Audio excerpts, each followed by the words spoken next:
नमस्कार, तिखट तडकामध्ये आपलं स्वागत आहे। आज आपण आलेपाक बघणार आहोत। सध्या थंडीचे दिवस आहेत, सर्दी खोकला याच्यासाठी आलेपाक हा खूप औषधी आहे। तर त्यासाठी आपण इथे घेतले साहित्य 100 ग्रॅम आलं आहे, हे पकडून हे याचे मी सालं काढून घेतलेली आहे, हे तुम्हाला दाखवायला ठेवले। 2 चमचे मलई आहे, हे पाऊण कप दूध आहे आणि ह्याच्या 150 ग्रॅम साखर आहे। म्हणजे 100 ग्रॅम आलंय तर 150 ग्रॅम साखर आहे। तुम्हाला जर गोड आवडत असेल तर थोडी जास्त घेतली तरी चालण्यासारखं आहे। तर आता आपण याची पहिले सालं काढून घेऊया। हे स्वच्छ धुवून याची सालं काढून घ्यायची।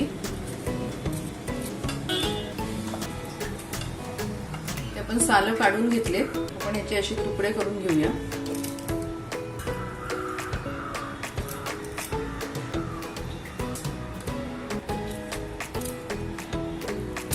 आता आपण हे मिक्सर मधून एकदम फाईन बारीक करून घेणार आहोत।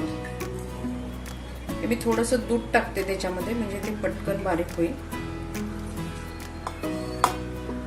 इथे आपले आलं आपण मिक्सर मधून बारीक करून घेतलंय, एकदम फाईन पेस्ट आहे। तुम्ही किसून पण बारीक करू शकता। आता आपण इथे पॅन ठेवलेला आहे, त्याच्यामध्ये 1 चमचा तूप घालूया। आता आपण त्या तुपामध्ये हे आल्याचं मिश्रण घालूया।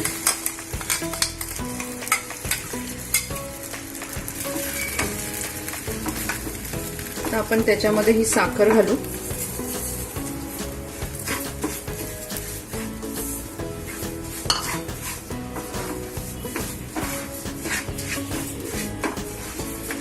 आता आपल्याला याचा गोळा होईपर्यंत आटवायचा आहे।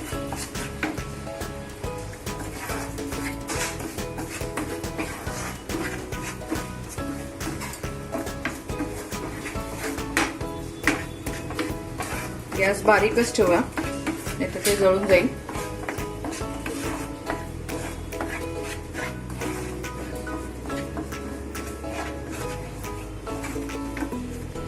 आपण ही जी मलई घेतलेली ही पण आपण याच्यात घालणार आहोत।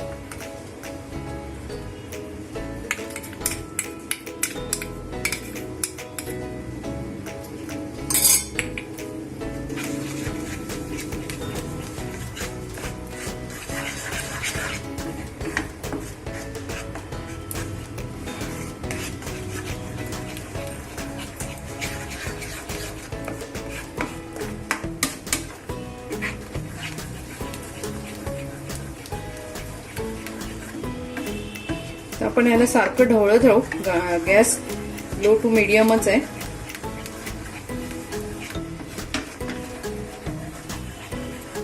तर मिश्रण आपलं घट्ट होण्याच्या मार्गावर आहे। साधारण गोळा होत आला की आपल्याला काढून घ्यायचंय। तोपर्यंत आपण इथे एका प्लेटला तूप लावून घेऊया।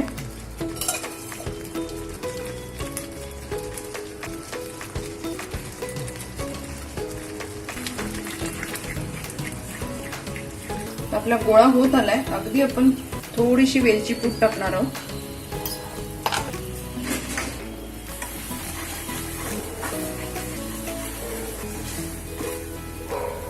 आणि अगदी चिमूटभर मीठ आहे।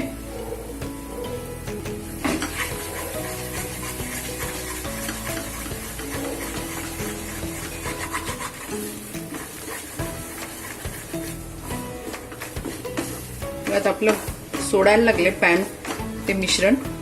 आता आपण गॅस बंद करू आणि ह्या ताटलीला जे तूप लावलेलं आहे आपण त्याच्यावरती मिश्रण काढून घेऊया।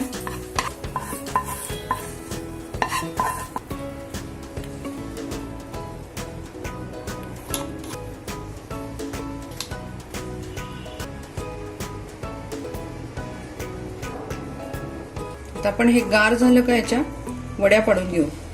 तर आपलं थोडंसं गार झालंय, पण आता वड्या पाडून घेऊया।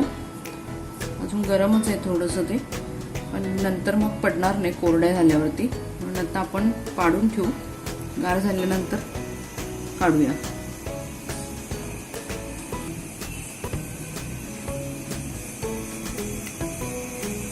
इथे आपले आलेपाक तयार झालेला आहे। आपल्या वड्या पाडल्या होत्या आपण, त्यात आपण काढून घेऊया।